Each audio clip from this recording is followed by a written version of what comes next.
Hi, fourth graders. We're going to do a warm-up activity today called How Many Do You See?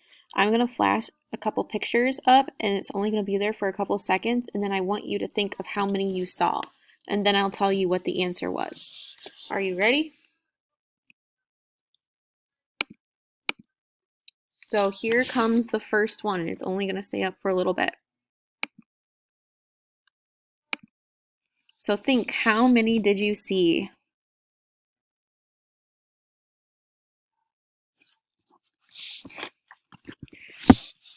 It was 15. There were 15. You could have thought there's 3 and there's 5 groups.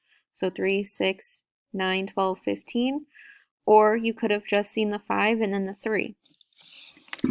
We're going to do it again. Here's another picture. How many do you see? Go ahead and think, how many did you see in that picture? There were 18 in this picture. So we added 3 more to our group of 15. 15 plus 3 more is 18. Here's the last one. How many did you see in that one? You should have seen 24. So this time they added 1 more to each group. So instead of 3 in each group, there were 4, which made 24.